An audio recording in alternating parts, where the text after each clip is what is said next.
Ya, shalom teman-teman. Selamat berjumpa lagi di IG Live yang online bareng Alkitab. Hari ini hari Senin 6 Juli 2026 dan kita masuk dalam tema yang baru ya Karom ya, yaitu tema Ya, youth. Iya. oke. Ya, senang banget bisa ketemu lagi ya di hari Senin yang setiap minggunya kita lakukan di Alkitab 7:30 sampai selesai. Ya. Dan seperti biasa bukan cuma kita berdua ya Kak Yudo ya. Ya. Dan Benar. guest-guest yang akan sama-sama dengan kita untuk menggali Alkitab malam hari ini. Di Mhm. sini sudah gabung Novi sih. Halo Novi. Halo Kak. Oke. Iya. Lagi menunggu satu guest lagi ya berarti ya, Kak Tommy yang akan bergabung dengan Ya, kita untuk ngebahas tentang eh, topik pertama dari tema Juli ini ya Karom ya. benar, yaitu Yusuf berintegritas. Nah, anak-anak muda yang malam hari ini sudah bergabung ataupun mungkin on the way masuk ke Alkitab segera, ayo ajak rekan-rekan yang lain untuk kita bisa belajar nanti dari satu tokoh yang terkenal sekali dan pasti anak muda juga sering belajar dari tokoh ini dan kita akan gali hari ini. Nah, ini Tommy sudah bergabung. Halo Tommy. Halo Kak, salam. Oke. Karena kedua guest kita sudah bergabung, kita mau kenalan dulu ya, supaya lebih kenal lagi dan lebih enak lagi nanti ngobrolnya. Mungkin kita mulai dari Novi dulu. Silakan bisa perkenalan nama, kota, domisili, gereja, dan juga pelayanannya ke sehari ini. Silakan. Oke, perkenalkan saya Novi, domisili kota di Solo, gereja GMS, dan kesibukan pelayanan di alumni Perkantas. Oh. Oke. Tommy? Halo Kak, halo semuanya. Salam, selamat malam. Perkenalkan, saya Tommy Francis Manulang. Saya saat ini domisilinya di Depok. Untuk pelayanan, saya baru pindah dari Bandung kan. Baru kurang lebih 1 bulan. Selama di Bandung, saya bergereja dan pelayanan di GBI Mukarwahid. Oke. Terima kasih, Salam kenal semuanya teman-teman. Iya. Tommy Dan mungkin. oh iya, saya Yudo teman-teman. Yudo dari Solo. Harusnya Solo ya, katakan Novi tadi ya Solo gitu. Solo di berpelayanan di Sabda dan saya bergereja di GKI Solo Genen lebih tepatnya. Kalau Kak Roma? Ya, saya Roma. Dulu saya juga di Solo, tapi sekarang saya di Palangkaraya, Kalimantan Tengah, dan masih berpelayanan juga di Sabda, bergereja di Gereja Best Church. Itu mungkin perkenalan dari saya dan kita semua. Dan teman-teman di rumah yang sudah bergabung hari ini, selamat bergabung. Masih ada waktu untuk mengajak rekan-rekan yang lain ya. Di sini sudah ada Mili yang bergabung, sudah juga ada saya nggak bisa lihat siapa aja yang sudah join gitu ya, tapi kiranya teman-teman saya Evan 1 jam ke depan untuk kita bisa menggali bersama-sama ya. Oh ya, sudah ada Kak David, ada Kak Perpe, Kak Mei, dan Kak Tere, dan yang lainnya gitu.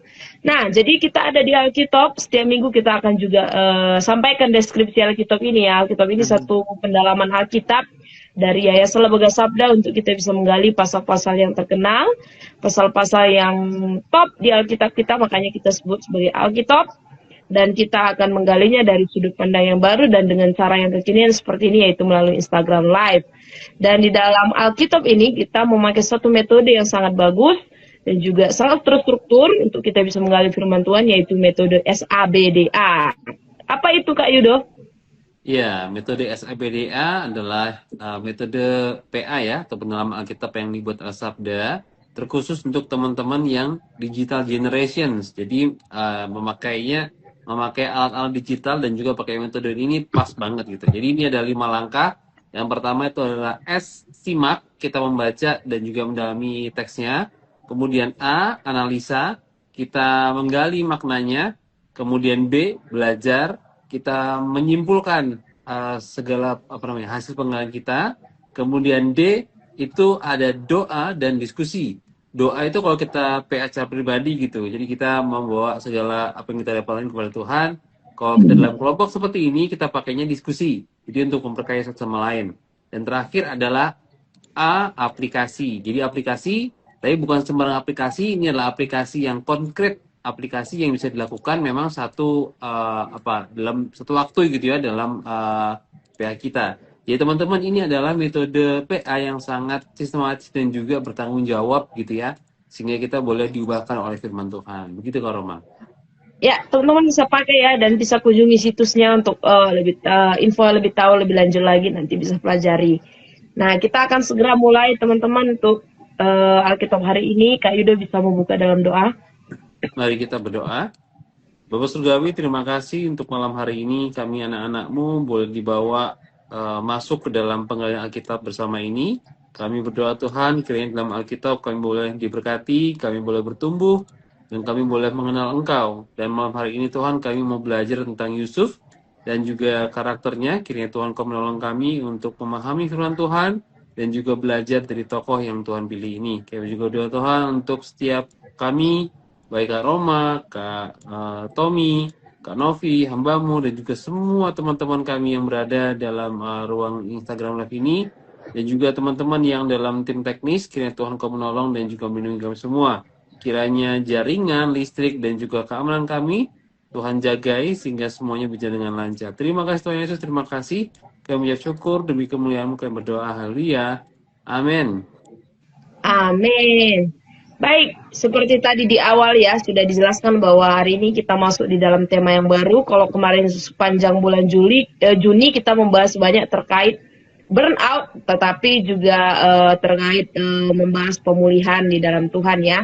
Nah, di dalam bulan Juli, 1 bulan ke depan, kita akan masuk di dalam tema yang baru, yaitu youth atau generasi muda, generasi masa depan gereja.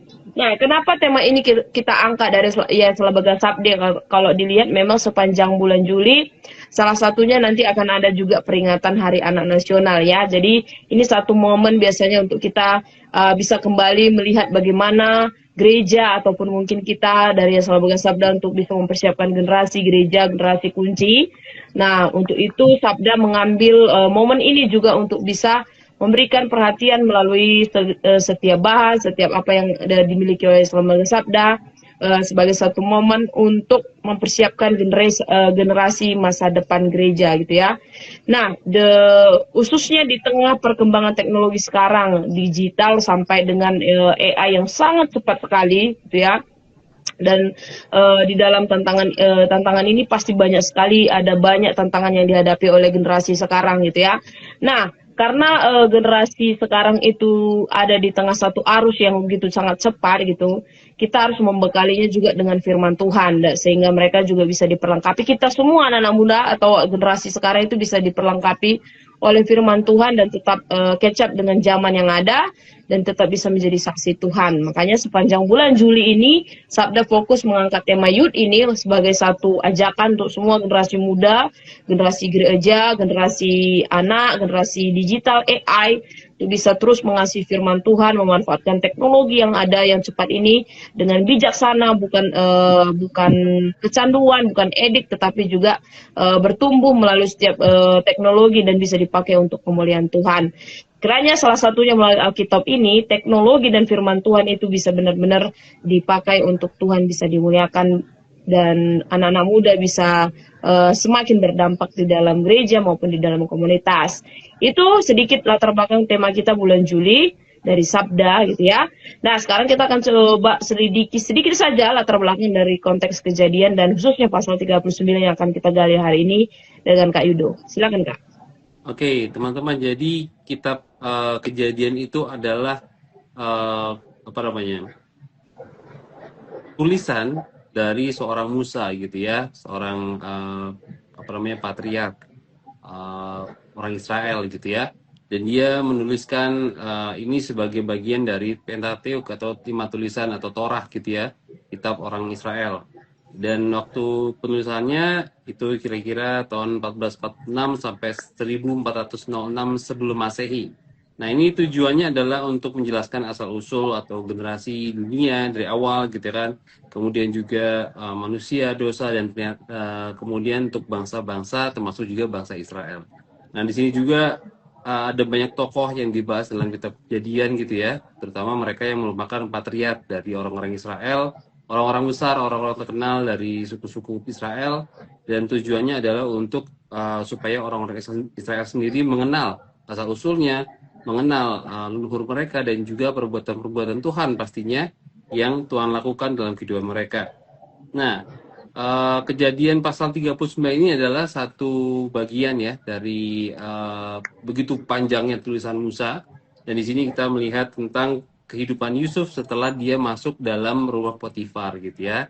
Dan kita lihat di sini satu pertolongan Tuhan yang sangat nyata, walaupun tidak ada kata Tuhan di sini dalam artian perbuatan tidak ditunjukkan, tapi di sini katakan nanti teman-teman ketika menggali akan menemukan bahwa Yusuf membawa itu dalam hatinya gitu. Ketika dia nanti teman-teman gali ya, dia akan menunjukkan siapa identitasnya dan apa yang dia lakukannya bagi Tuhan, dan juga bagaimana dia menjaga kesetiaan kepada Tuhan. Jadi teman-teman, ini pasal 39 ini benar-benar memperlihatkan begitu banyak hal yang Tuhan lakukan dalam kehidupan Yusuf. Misalnya di ayat 1-6 kita ngelihat tentang rumah Potifar ya.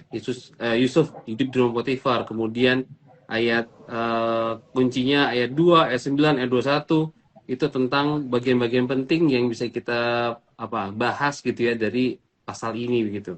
Nah, teman-teman semua, tema dari pasal ini mencakup tentang integritas, kemudian juga penyertaan Allah, dan yang pasti bahwa Allah juga berkarya begitu ya dalam sejarah. Jadi teman-teman, tanpa panjang lebar lagi, mari kita baca begitu ya dari Kejadian 39 ayat yang ke-6 sampai ayat yang ke-12. Kita akan minta Kak Tommy baca ayat yang ke-6 sampai ayat yang ke-9, dilanjutkan oleh Kak Novi ayat yang ke-10 sampai yang ke-12. Silakan Kak. Oke, kita mulai ya. Kita baca dari ayat yang ke-6, Kejadian 39 ayat 6. Segala miliknya diserahkannya kepada kekuasaan Yusuf, dan dengan bantuan Yusuf, ia tidak usah lagi mengatur apapun selain dari makanannya sendiri. Adapun Yusuf itu manis sikapnya dan elok parasnya. Ayat 7. Selang beberapa waktu, istri tuannya memandang Yusuf dengan birahi. Lalu katanya, marilah tidur dengan aku. Ayat 8. Tetapi Yusuf menolak dan berkata kepada istri tuannya itu, dengan bantuanku, tuanku itu tidak lagi mengatur apa yang ada di rumah ini. Dan ia telah menyerahkan segala miliknya kepada kekuasaanku. Sampai 9 Kak ya? Iya, sampai 9 Kak. 9. Bahkan di rumah ini, ia tidak lebih besar kuasanya daripadaku, dan tiada yang tidak diserahkannya kepadaku selain daripada engkau, sebab engkau istrinya. Bagaimanakah mungkin aku melakukan kejahatan yang besar ini dan berbuat dosa terhadap Allah? Silakan Ayat Kak Novi. 10, ayat 10, walaupun dari hari ke hari perempuan itu membujuk Yusuf, Yusuf tidak mendengarkan bujukannya itu untuk tidur di sisinya dan bertubuh dengan dia. Ayat 11, pada suatu hari masuklah Yusuf ke dalam rumah dan melakukan pekerjaannya. Sedang dari seisi rumah itu seorang pun tidak ada di rumah. Ayat 12, lalu perempuan itu memegang baju Yusuf sambil berkata, marilah tidur dengan aku. Tapi Yusuf meninggalkan bajunya di tangan perempuan itu dan lari keluar. Oke, kita udah baca ya ayat-ayat ini. Nanti kita akan simak satu persatu dari setiap langkah SABDA yang ada sampai aplikasi. Pertama kita akan masuk di langkah simak dulu dari ayat-ayatnya ya. Teman-teman di rumah juga sangat bisa berbagi komentar, tanggapan atau pertanyaan sehubungan dengan ayat-ayat yang kita gali. Mari kita akan mulai dengan langkah pertama dulu. Silakan Kak. Oke. Bagian pertama ini kita akan menjawab sesuai teks ya. Nomor yang pertama, ayat 1-5 nih. Ceritakan bagaimana Yusuf bisa sampai bekerja di rumah Potifar. Saya bertanya kepada Kak Novi ya. Silakan Kak. Ya, di ayat 1-5 karena awalnya Yusuf dijual sebagai budak ke Mesir dan dibeli oleh Potifar sebagai tuannya. Lalu di rumah Potifar dia dipercaya untuk mengurus seluruh rumahnya. Ya, versi singkat seperti itu ya. Jadi karena kalau kita lihat pasal sebelumnya juga bagaimana saudara dari Yusuf tuh nggak suka sama Yusuf gitu kan. Kemudian dia dimasukkan dalam sumur, kemudian dia diangkat dan dijual ternyata kepada orang-orang gitu kan, dan dia ternyata dibeli oleh Potifar dan bekerja di rumah Potifar. Kalau kita lihat ayat 4, maka Yusuf mendapat kasih tuannya itu dan ia boleh melayani dia kepada Yusuf, diberikan kuasa atas rumahnya dan segala miliknya. Jadi sebegitu besar kuasa Yusuf. Oke, silakan Kak Roma. Ya, kita lihat ya, baru kita mulai coba simak dari ayat-ayat yang ada. Dari ayat 6, saya ke Tommy ya. Bagaimanakah penampilan fisik Yusuf dan apa satu-satunya hal yang masih diatur oleh atau diurus oleh Potifar sendiri di rumahnya kalau dilihat dari ayat 6? Silakan. Oke, kalau dilihat dari ayat 6 ya, di ayat 6 itu dia bilang gini, adapun Yusuf itu manis sikapnya dan elok parasnya. Itu yang dikatakan, itu yang penampilan fisik Yusuf ya, manis dan elok parasnya. Lalu pertanyaannya, hal apa saja yang masih diatur? Yang masih diatur oleh Yusuf adalah ia mengatur segala urusan rumahnya, rumah Potifar, tapi satu-satu yang nggak bisa dia atur adalah istrinya, karena dia tidak berani melakukan itu. Gitu. Iya, jadi kita lihat memang ya bahwa Yusuf ini bukan orang yang walaupun dia dijual ternyata dia punya, kalau di versi ayat itu dikatakan dia tampan gitu ya, dan dia dikatakan bagus penampilannya ya.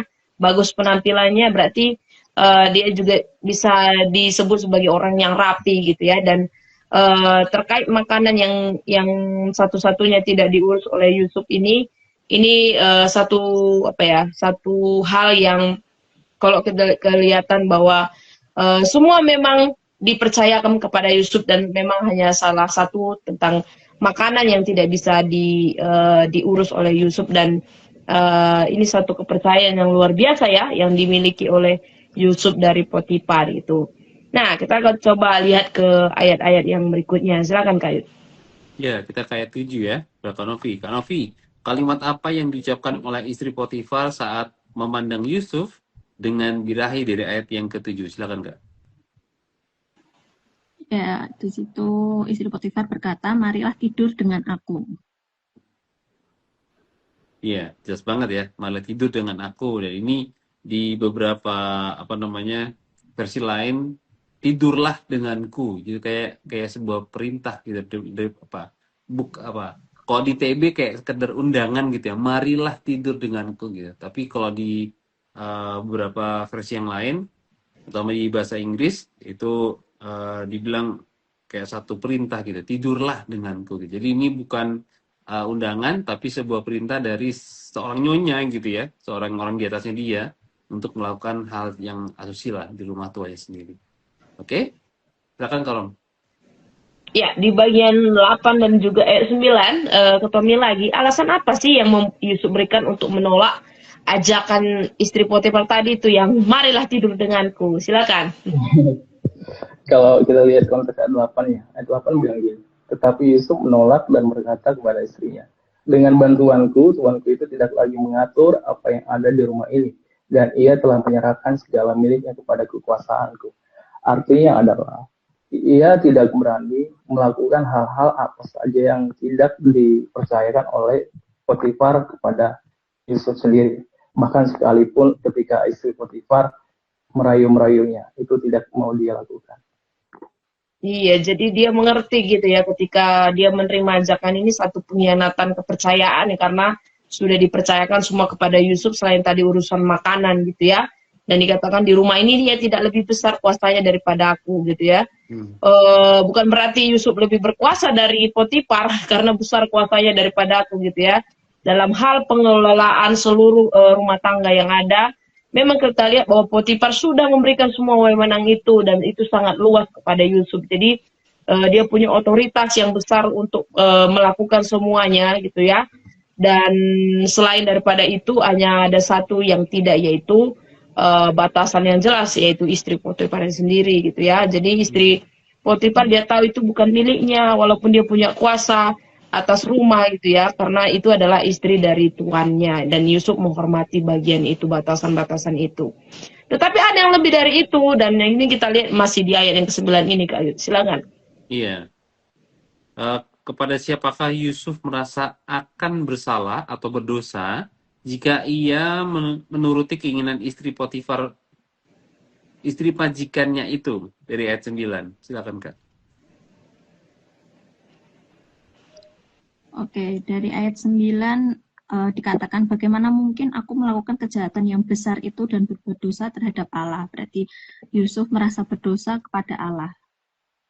Ya, benar banget. Jadi ada dua ya. Pertama dia ngerasa bersalah sama tuannya. Yang kedua dia merasa berdosa. Bagaimanakah aku dapat gitu ya. Jadi itu kayak rasa berkhianat gitu ya kepada Tuhan yang memberikan kuasa dan juga Tuhan yang memberikan jabatan atau posisi dia saat itu gitu. Jadi ini bukan sekadar rasa bersalah yang biasa gitu. Dia tahu akuntabilitasnya dipertanyakan, akuntabilitasnya ditantang gitu ya untuk menolak ajakan seorang yang lebih tinggi posisinya daripada dia gitu ya. Oke, kita lanjut ke ayat 10 Kak Ron. Ya, menarik. Semakin ke bawah semakin menarik ya. Nah, saya ketemu lagi nih. Berapa kali istri Potifar membujuk Yusuf untuk tidur dengannya kalau dilihat dari ayat 10 ini? Silakan Tom. Dilihat dari ayat 10 ya. Dia bilang, walaupun dari hari ke hari perempuan itu membujuk Yusuf, Yusuf tidak mendengarkan bujukannya itu untuk tidur di sisinya dan bersetubuh dengan dia. Artinya apa? Dari hari ke hari kan Alkitab enggak secara konkret atau jelas bilang beberapa hari, tapi hari ke hari artinya setiap hari mungkin dia selalu dirayu, tapi tetap aja dengan teguh Yusuf bilang, aku tidak akan mendengarkan engkau dan aku tidak akan mau bersetubuh dengan engkau. Iya, jadi kita memang nggak tahu jumlah harinya berapa hari itu ya, tidak pasti entah itu 2 hari, 3 hari, tapi itu berkali-kali, terus menerus gitu ya di dalam satu periode waktu yang dialami oleh Yusuf, di mana dia dibujuk berkali-kali dan ketika bujukan itu datang selalu bujukan maut gitu ya, untuk tidur dengannya, untuk bersetubuh dengannya. Ini bujukan maut untuk laki-laki yang masih lajang gitu ya. Tetapi jawaban yang tegas yang selalu diberikan oleh Yusuf, dikatakan Yusuf tidak mau mendengarkannya ya. Jadi jelas sekali tidak tidur dengannya. Kata tidak muncul berkali-kali di tengah ada bujukan-bujukan maut yang dialami oleh Yusuf ketika istri Potifar hari ke hari selalu membujuknya. Nah, kita lihat apa pencobaan berikutnya yang dialami. Silakan Kak Yusuf. Oke, bagaimana situasi rumah Potifar saat istri Potifar membujuk Yusuf lagi dari ayat yang ke-11, Kak Novi?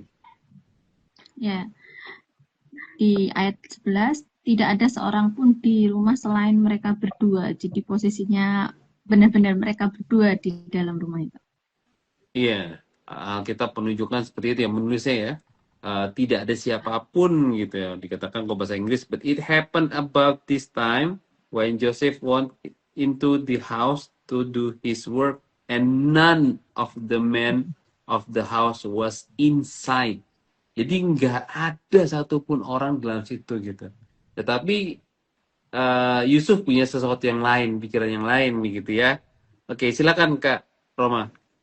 Nah, ini di ayat gong nih ayat 12. Apa yang dilakukan Yusuf ketika istri Potifar memegang baju Yusuf? Silakan Tom. Nah, ini dia. 12, dia bilang gini. Ketika istri Potifar menggoda, marilah tidur dengan aku, Yusuf bilang. Atau dia bereaksi, dia meninggalkan bajunya di tangan perempuan itu dan lari keluar. Artinya apa? Dia meninggalkan bajunya pada istri Potifar, dia melarikan diri dan keluar dari rumah. Benar yang kata kakak tadi itu rayuan maut yang luar biasa. Tapi tetap tadi kan Yusuf berintegritas luar biasa, dia tetap teguh dengan statementnya, dengan karakternya. Itu memang satu hal yang patut dicontoh buat kita semua. Iya, jadi godaannya naik level ya. Pertama kan marilah tidur denganku, marilah berbaring denganku. Kata ini kayak sama artinya, tapi diulang oleh penulis karena ini memang satu ingin ditekankan ya, kata berbaring, kata tidur. Kenapa harus 2 kali? Harusnya sekali aja gitu ya.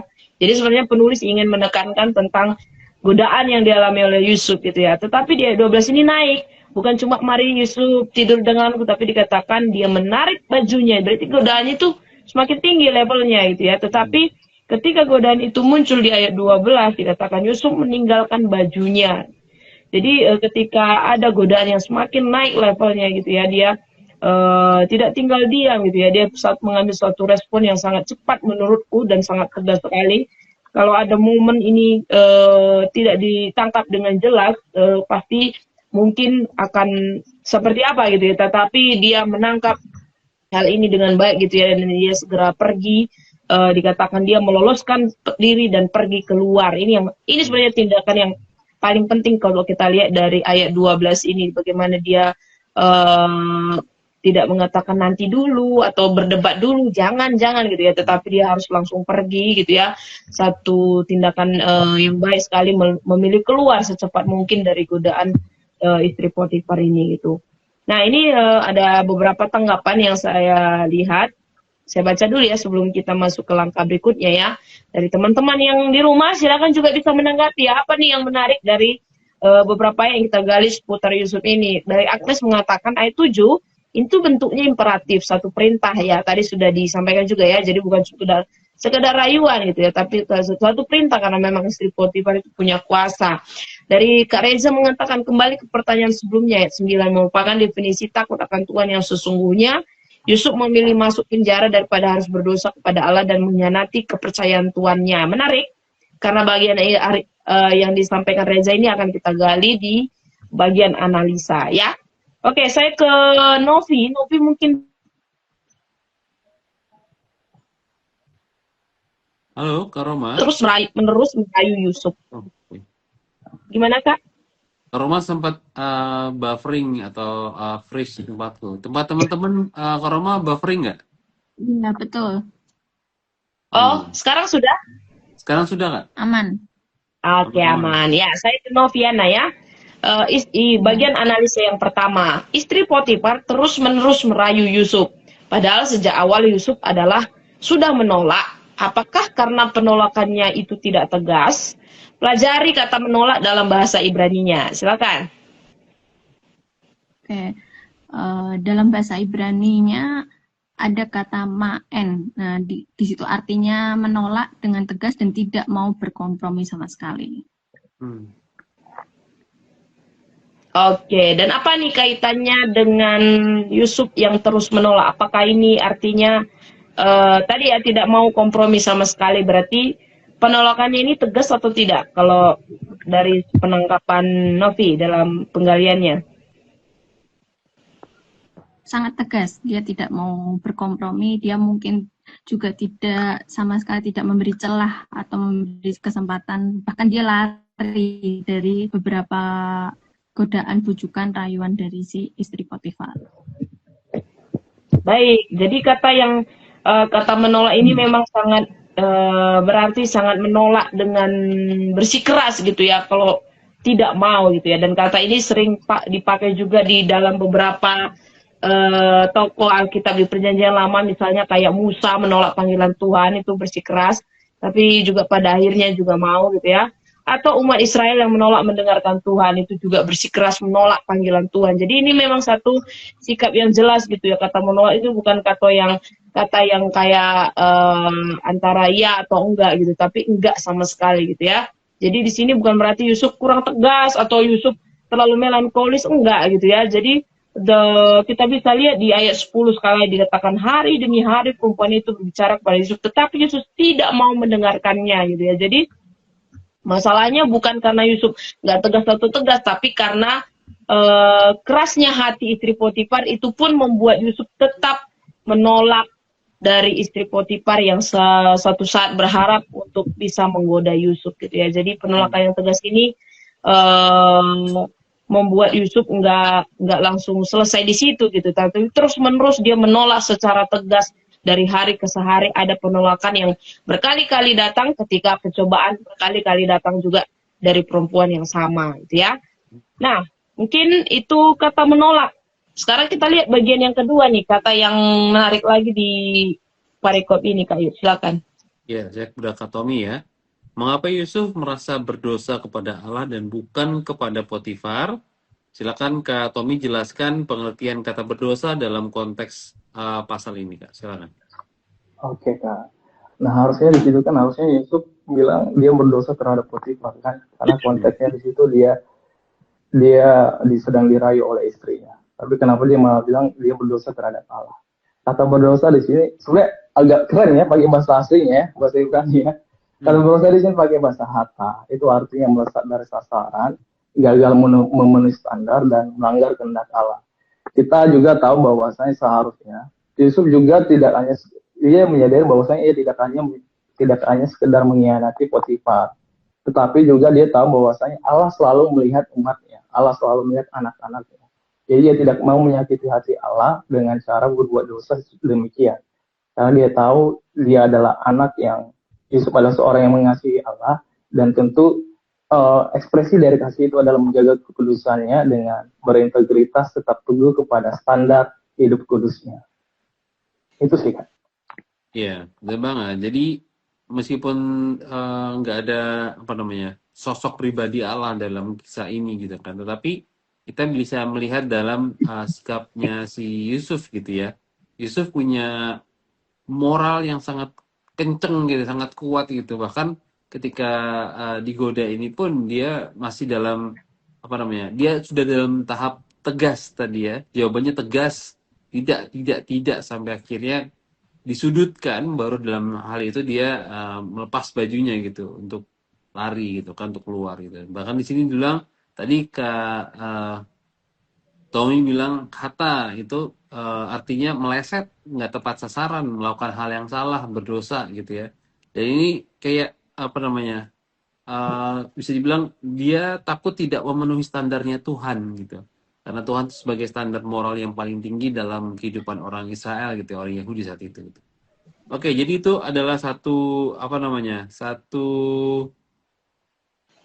pemahaman Yusuf bahwa meskipun nggak ada orang di rumah itu saat itu, tapi Tuhan tetap melihat mereka, begitu kali ya. Oke, kita akan mau masuk ke bagian ketiga, bagian belajar. Saya kembalikan kepada Kak Roma. Ya, ke Novi lagi ya. Nih bagian pelajaran pertama nih. Apa rahasia utama Yusuf sehingga ia mampu mempertahankan integritasnya di tengah godaan yang bertubi-tubi dan di situasi yang sepi atau tidak dilihat orang lain? Silakan. Ya, belajar dari kisah Yusuf ini, bagaimana Yusuf menjaga integritasnya, karena pastinya Yusuf takut akan Tuhan, menghargai kepercayaan yang diberikan Potifar kepadanya, meskipun dia orang kepercayaan, tapi dia punya batasan yang jelas, dia tidak mengambil hak milik si Potifar ataupun istrinya itu, dan juga dia segera menjauh dari pencobaan, dan tampak dia penolakan itu konsisten. Ketika ada godaan itu berkali-kali dia konsisten tidak dan dia lari. Jadi tidak hanya sekali dua kali ataupun akhirnya luluh, tapi dia konsisten sampai dia lari. Iya, kita bisa melihat bahwa Yusuf ini memang menghargai kepercayaan tuannya ya, si Potifar gitu ya. Tetapi ketika dia diperhadapkan dengan godaan yang luar biasa, dia nggak katakan ke istri Potifar, kalau kita nanti tidur bersama, nanti Potifar akan memecat aku, nanti aku nggak punya posisi. Tapi yang pertama dia bilang, bagaimana mungkin aku akan berdosa terhadap Allah gitu ya. Jadi fokus utamanya yang pertama Allah gitu ya. Jadi dia tahu bahwa Allah melihat gitu, Allah melihat segala sesuatu yang dilakukan gitu, dan dia lebih takut dia tidak menaati Allah ketika mungkin dia menaati manusia gitu. Jadi sebenarnya dari rahasia gitu, kalau kita pertanyaannya rahasia utama Yusuf ya udah pasti karena dia tahu Allah, karena dia mengenal Allah dan dia takut kepada Allah. Itu jelas seperti yang Novi katakan, dan ini satu prinsip kepercayaan yang dimiliki oleh Yusuf gitu ya, ketika dia mengenal Allah yang jauh daripada yang mungkin seperti manusia yang kelihatan, walaupun Allah tidak kelihatan gitu ya, dia konsisten, bukan temporer, tetapi setiap hari demi hari ketika pencobaannya itu datang, dia konsisten dan mengambil satu tindakan untuk menjauh dari dosa, karena ketika dia mengambil kesempatan itu, dia akan menekan tombol masuk ke dalam jerat iblis, dan itu satu dosa yang tidak akan sesuai dengan standarnya Allah ya. Jadi itu satu rahasia yang dimiliki oleh Yusuf. Nah, ini saya mau membaca tanggapan dari teman-teman yang sudah bergabung. Ada dari Kak Nani katakan, Alkitab sengaja memberikan penekanan kalau Yusuf memiliki kesempatan untuk berbuat dosa tanpa diketahui siapapun. Justru di saat itu integritas diuji. Nah sekali ya, nanti bagian integritas ini akan kita kulik lebih dalam di langkah berikutnya ya. Terus ada juga tanggapan dari Jimris, pengertian kata berdosa dalam konteks ini adalah bahwa Yusuf sadar bahwa Yusuf menyadari, ya ini terpotong ya. Dari Kak Nani, Yusuf hidup sesuai dengan kesadaran dan kehadiran Allah. Dari Kak Jimris, rahasia utamanya itu mampu menjaga integritas di hadapan Tuhan. Perlu kita pahami bahwa Yusuf ini adalah seorang, iya terpotong lagi. Oke, kita akan lanjut dulu ya, sembari menunggu tanggapan dari teman-teman yang sudah mulai kelihatan, mulai membara dan panas ini. Silakan Kak. Ya. Oke, saya ke Kak Tommy. Apa yang dapat Kak Tommy simpulkan tentang integritas Yusuf yang mampu menolak berbagai dosa pada saat tidak ada orang lain yang melihatnya? Nah itu dia, apa yang saya dapatkan. Banyak sekali sebenarnya dari hasil yang kita sudah jelaskan, yang sudah kita pelajari. Tentang bagaimana lagi-lagi integritas dipertaruhkan di sini ya. Karakter seorang anak Tuhan itu dipertaruhkan.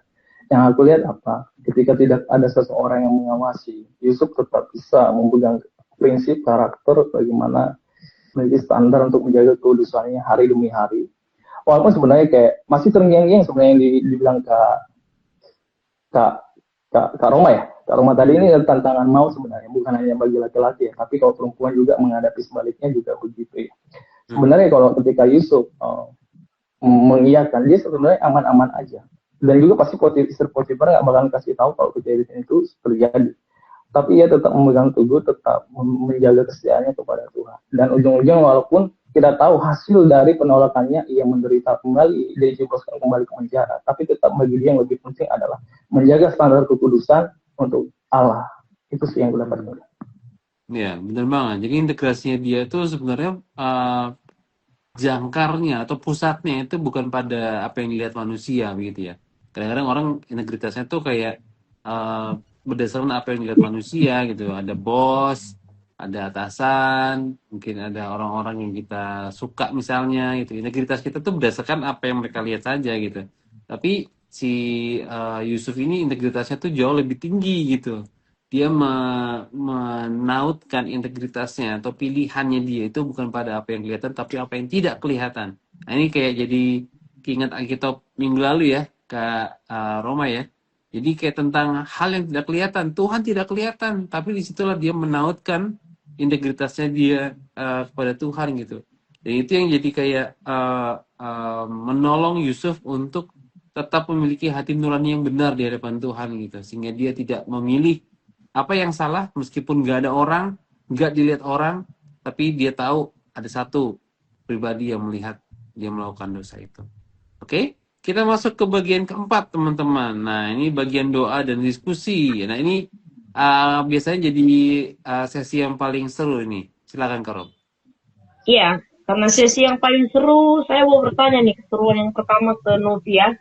Pada akhir kisah ini kita bisa melihat bahwa Yusuf itu difitnah dan dijebloskan ke dalam penjara oleh istri Potifar. Nah, kalau dilihat di zaman sekarang, masih adakah orang yang idealis seperti Yusuf yang lebih memilih menjaga integritas sekalipun harus menderita? Mari kita diskusikan, Novi. Silakan. Ya, melihat zaman sekarang mungkin sangat sedikit atau jarang jika diperhadapkan dengan banyak pilihan dan banyak tekanan dan banyak godaan, harus berani menderita untuk posisi ataupun keberadaan dia, keamanan dia, mungkin sangat sulit ya. Tapi saya percaya masih ada ya buat mereka-mereka yang masih memilih jujur, menolak kejahatan ataupun suap ataupun godaan-godaan dari luar, dan yang tetap mempertahankan kekudusan bagaimanapun caranya, walaupun harus menanggung kerugian. Pastinya masih ada orang-orang baik di Indonesia ini. Gimana dengan menurut Tommy? Oh, tentu ya, maksudnya enggak selalu ada orang yang bisa berintegritas, selalu ada orang baik dari orang yang tidak baik, selalu ada orang suci dari orang yang tidak suci. Ya walaupun memang nggak bisa dipungkiri ya kayak 1:10 atau 1:100 ya. Tapi kita bakalan tetap bisa temukan orang-orang tersebut. Ada aja misalnya kayak di tempat pelayanan atau di gereja kita ya. Eh, atau dalam segi pasangan juga ketika kita punya pacar, terus kita berada di satu pekerjaan yang dimana kita ada cewek cantik misalnya, tapi kita sebagai laki-laki tetap aku udah punya pasangan, udah punya pacar, aku harus menjaga kesetiaanku, walaupun mungkin dia suka sama aku ya, tapi aku tetap tolak dia. Dan dalam segala hal juga selalu ada orang-orang yang kita temukan, orang-orang yang masih berintegritas terhadap Tuhan. Dan mungkin dan harusnya gitu juga kita temukan dalam diri kita pribadi lepas pribadi. Itu kakak menurutku. Benar. Jadi orang yang ikut Tuhan ini seperti Yusuf ini ya, kadang-kadang diperhadapkan dengan jalan yang tidak mudah dan mungkin sering diperhadapkan dengan jalan yang mudah, bukan dengan jalan yang mudah gitu ya. Jadi disinilah kita dipertaruhkan ya, apakah kita akan tetap memilih setia kepada Tuhan atau lebih memilih kepada keadaan, ikut keadaan saja, ikut situasi saja, dan akhirnya abu-abu, nggak tahu lagi mau siapa yang diikuti gitu ya. Tetapi sekali lagi belajar dari kisah Yusuf, harusnya gitu ya, pasti ada di antara orang percaya saat ini, dan harusnya kita juga dipanggil untuk itu ya, karena firman Tuhan ini datang untuk itu gitu ya, supaya kita punya integritas yang walaupun kadang pada akhirnya apa ya, tidak mudah, kadang kayak sia-sia atau aduh akhirnya jalannya menderita seperti ini gitu. Kadang-kadang kan kita tidak kuat dengan yang namanya proses penderitaan ini gitu ya, tetapi kan kita tahu bahwa di tengah itu ada Allah di sana gitu, dan kita tahu di kisah Yusuf pun ada Allah di sana, yang di dalam penjara pun ada Allah di sana yang tetap menyertainya, dan di situ ceritanya belum selesai gitu ya. Cerita Yusuf nggak selesai hanya dia sampai di penjara. Kita lihat bagaimana proses kedepannya, bagaimana Allah mengangkat dia, mempromosikan dia lebih lagi, lebih jauh lagi untuk menjadi seorang pembesar di Mesir gitu ya. Jadi memang luar biasa gitu perjalanan dengan integritas ya, manusia yang punya integritas seperti Yusuf. Dan ini menjadi satu pelajaran bagi anak muda sekarang yang menonton hari ini gitu ya, supaya kita punya teladan seperti apa yang dilakukan Yusuf gitu. Kadang-kadang memang tidak mudah, tetapi belum menjadi ending ya, karena ini masih proses dalam hidup kita. Oke, Kak Yudo atau kita lanjut, silakan. Kita lanjut aja dulu ya. Kepada Kak Tommy, mempelajari kejadian 39, di manakah peran Allah dalam keberhasilan Yusuf ini, Kak? Kalau yang udah kita lihat ya, dari kembali ke konteks awalnya dari ayat 1 sampai 6 itu sudah sangat jelas dibilang kalau penyertaan itu dibuktikan melalui Tuhan menyertai Yusuf di ayat 2. Lalu dilanjut dengan Tuhan membuat segala pekerjaan Yusuf berhasil. Dan yang ketiga, Tuhan memberkati rumah Potifar, itu juga karena Yusuf. Kita juga udah baca tadi ayatnya. Memang benar-benar bahwasanya Allah memberi peran yang sangat dominan kepada Yusuf. Sehingga Yusuf ini dalam kehidupan sehari-harinya dia selalu diberkati Tuhan. Tapi juga kita tahu kalau ada alasan Tuhan memberkati seseorang, ya karena Yusuf juga menjaga integritasnya terhadap Allah, menjaga karakternya, terutama menjaga kesetiaannya kepada Allah. Itu yang aku dapatkan, Kak. Iya, benar banget ya. Jadi pasal 39 ini nunjukin Tuhan itu menyertai Yusuf, Tuhan menyertai Yusuf, Tuhan menyertai Yusuf. Jadi ada 4 kali. Ayat 2, ayat 3, ayat 21, ayat 23. Di sepanjang pasal ini kita ngelihat bagaimana tangan Tuhan menuntun Yusuf gitu. Bahkan ketika dalam menghadapi cobaan dari istri Potifar, dia bisa mengalihkan permintaan itu begitu. Itu kalau bukan karena Tuhan, Yusuf akan jatuh di situ dan dia nggak akan dipakai Tuhan gitu. Dan satu hal yang penting kalau menurut aku ya, ketika kita baca pasal ini, kita benar-benar lihat bahwa Yusuf benar-benar dijaga sama Tuhan. Jadi Tuhan tuh benar-benar melindungi, ini bakalan nolongin orang-orang Israel, menyelamatkan orang Israel gitu. Dan ini akan jadi tempat di mana Tuhan akan membuat bangsa Israel prosper gitu ya. Akan beranak banyak, kemudian akan menjadi sangat banyak, bahkan lebih banyak daripada orang Mesir sendiri gitu. Dan semua itu dimulai dari satu orang yang dijual ke Mesir gitu. Jadi aku pikir beneran kalau kita ngeliat ini Tuhan menyertai Yusuf itu karena bukan hanya karena sifatnya yang setia gitu ya, berintegritas gitu, tapi juga karena Tuhan memakai dia gitu untuk menyelamatkan bangsanya. Oke, ada tanggapan mungkin dari Kak Novi atau dari Kak Roma? Ya, saya pikir cukup. Tapi ada tanggapan ini dari Kak Nani Kayut. Ya. Mungkin saya baca ya. Kak Nani mengatakan Allah berperan memang sejak awal sampai akhir, luar biasa. Dan kalau boleh dilihat seringkali kan kita lihat Yusuf tokoh utama. Sebenarnya kalau kita lihat ya tokoh utamanya di sini Allah. Karena Allah itu yang menyertai, Allah yang memberkati gitu ya. Nah, ini dari Reza juga mengatakan menjadi orang berintegritas di zaman sekarang itu memang melelahkan dan seringkali terasa sepi. Pengalaman kayaknya Reza ini. Tapi ingat, Yusuf harus melewati penjara sebelum akhirnya menuju istana. Jadi kamu juga mau penjara dulu ya sebelum bisa. Ya, kita tangkap prinsipnya ya, bukan seperti apa yang dialami Yusuf gitu ya. Tetapi prinsipnya harus kita lihat gitu ya, dari mana bagaimana kehidupan Yusuf di tangan Allah gitu ya. Baik, kita akan masuk di bagian terakhir teman-teman di aplikasi. Saya ke Novi dulu, nanti dilanjut ke Tommy ya. Ini komitmen gitu ya, atau tindakan apa yang mau dilakukan, bukan kita gitu ya, tetapi pribadi Tommy atau pribadi Novi. Dalam hal apa kamu sering kehilangan integritasmu? Langkah konkret apa yang akan kamu lakukan minggu ini agar kamu dapat menghindarkan diri dari godaan kehilangan integritasmu di hadapan Tuhan? Silakan Novi. Ya, belajar dari Yusuf yang konsisten dalam penolakan. Saya pribadi belajar juga konsisten dengan diri sendiri lah, terutama dengan keseharian ataupun saat teduh, dan juga komitmen-komitmen pribadi yang selama ini kita harusnya bangun. Kadang kita enggan untuk memperjuangkan itu, ya kita hanya sebatas mulut atau sebatas komitmen tertulis. Kita pengen tahun ini seperti apa, bulan ini seperti apa, atau minggu ini seperti apa, tapi terkadang godaan kita banyak ya, entah dari HP, entah dari lingkungan, entah dari manapun. Jadi saya pribadi komitmen dengan diri sendiri berkaitan tentang ketaatan dalam membangun hubungan sama Tuhan gitu. Ya, dari Tommy? Oh, sudah ya, hampir sama sih seperti yang dibilang Kak Novi ya.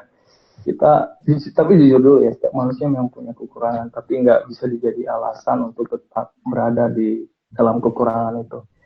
Aku juga saat ini dan dalam beberapa minggu ini sedang bergelut dengan yang namanya integritas, terus konsisten, komitmen, dan lain sebagainya. Termasuk sama ke dalam ranah hubungan pribadi dengan Tuhan, pekerjaan, dan pelayanan. Karena memang seperti yang dibilang kakak-kakak semua, dan kita belajar dari Yusuf, ketika kita sudah memiliki komitmen di awal untuk berintegritas, tetap dan akan selalu ada masalah itu datang terus. Yaitu tadi, bisa kita mau ini, tapi tetap yang datang ini. Jadi sesuatu itu mencoba untuk membuat kita nggak mencapai komitmen kita itu. Dan tentunya yang aku perjuangkan sampai saat ini yaitu konsisten terhadap hubungan pribadi dengan Tuhan. Lalu konsisten, integritas dalam pekerjaan. Maksudnya ada bos atau nggak ada bos, tetap setia melakukan apapun itu. Dan juga ya itu komitmen itu harus dijaga selalu. Itu yang aku. Oke, terima kasih teman-teman Tommy dan juga Novi untuk aplikasinya yang dibagikannya. Jadi kiranya integritas yang kita pelajari dari kehidupan Yusuf hari ini boleh menjadi satu aplikasi dalam kehidupan kita ya, supaya kita bisa tetap punya integritas meskipun orang lain nggak melihat, tetapi kesetiaan kita tetap dapat kita buktikan di dalam Tuhan ya. Nah teman-teman, sebelum kita akan tutup hari ini, kita rindu teman-teman juga bisa berbagi closing statement, 1 kalimat mungkin 2 kalimat untuk jadi gong gitu ya untuk teman-teman di rumah yang menonton hari ini. Silakan dari Tommy dulu deh. Oh, ada closing statement ya, apa ya? Dimanapun dirimu dan dalam segala keadaan apapun itu, tetap lihat Tuhan melihat segala-galanya dalam hidupmu. Jadi jangan pernah melakukan sesuatu itu karena gak ada yang mengawasi, tapi lakukanlah segala sesuatu itu karena kita sadar kita punya Allah yang selalu melihat dan mengawasi kita. Gitu. Baik, terima kasih. Dari Novi? Ya, belajar tentang integritas hari ini, poinnya adalah integritas diuji bukan ketika ada orang, tapi ketika tidak ada seorang pun yang melihat, mata Tuhan melihat kita. Iya, seperti lagu pujian ya, mata Tuhan melihat apa yang kita perbuat.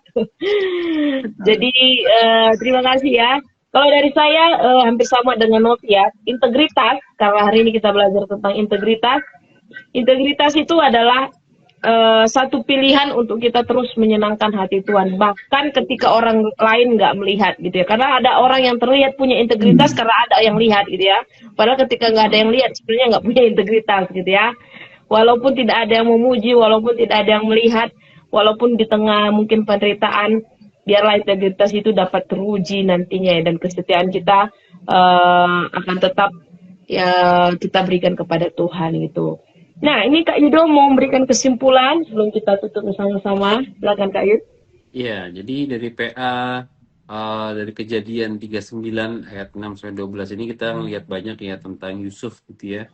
Bahwa integritasnya nggak ditentukan dari ada atau enggaknya orang yang melihat, orang yang mengawasi gitu ya. Tetapi bagaimana dia memiliki standar moral yang tinggi gitu karena dia menautkannya pada Tuhan yang maha tinggi begitu. Dan itu yang membuat dia untuk tidak melakukan dosa atau memilih dosa gitu, tapi dia setia pada apa yang Tuhan percayakan pada dia gitu ya. Kayak teman-teman kita sebagai orang muda gitu ya, teman-teman dari milenial, Gen Z gitu ya, aku milenial by the way. Jadi mari kita hidup sesuai dengan kebenaran Tuhan, ya tetap setia, apa yang Tuhan panggil kita untuk kerjakan dengan setia. Karena tadi teman-teman bilang, karena mata Tuhan melihat kita dan juga dia akan memberi kita pertolongan dan menyertai kita. Itu aja sih dari aku. Terima kasih teman-teman. Amin. Dan sebagai penutup, doa penutup saya minta kesediaan Tommy bisa tutup dalam doa. Sekarang ya Kak? Ya. Ya, sekarang. Oke. Kita berdoa. Bapa kami yang baik, Tuhan Yesus Kristus, kami bersyukur buat segala berkat penyertaan Tuhan sepanjang hari ini. Khususnya pada malam hari yang indah ini, di mana kami dapat mempelajari sebuah kisah yang luar biasa tentang Yusuf, yang bagaimana dia menjaga integritasnya. Tuhan Yesus, kami sebagai manusia mungkin nggak mudah, ada banyak tantangan masalah yang akan kami hadapi. Tapi kami mau menjadi seperti Yusuf, tapi kami butuh Tuhan, biar kiranya itu pertolongan Tuhan senantiasa terhadap kami, dan Kuasa Roh Kudus bekerja selalu atas hidup kami. Dan dalam segala hal, terhadap siapapun, dimanapun, baik ada yang melihat atau yang tidak melihat, kami dapat tetap menjaga standar kekudusan kami dan terutama menjaga kesetiaan kami di hadapan Tuhan. Kami nggak mau menjadi seorang yang berdosa di hadapan Tuhan, tapi hari demi hari yang mau untuk menjadikan diri kami memiliki karakter seperti Kristus. Tuhan kiranya memberkati kami semua. Dalam nama Tuhan Yesus Kristus, kami berdoa dan bersyukur. Haleluya. Amin. Amin. Terima kasih teman-teman. Bye-bye. Thank you teman-teman. Thank you kakak-kakak. Thank you. Salam IPA. Bye-bye Kak Tommy dan Kak Novi. Tuhan berkati. Tuhan berkati. Ya, malam hari ini kita selesai dan minggu depan kita akan ketemu lagi masih dengan tema Youth ya, dan kita akan belajar nanti dari tokoh Daniel. Siapa sih yang nggak kenal Daniel ya? Tokoh Daniel hidup kudus, yaitu Iya. Halo Kak Roma. di jam yang sama di akun IOPA untuk bisa ikut menggali bersama-sama. Dan kalau ingin menjadi guest seperti Tommy, seperti Novi, silakan kontak IOPA atau akunnya, nanti kita akan follow up. Dan tidak perlu takut karena kita menggali firman Tuhan ya, firman yang menjadi standar dalam kehidupan kita. Oke, mungkin itu yang bisa saya bagikan sebagai pengumuman.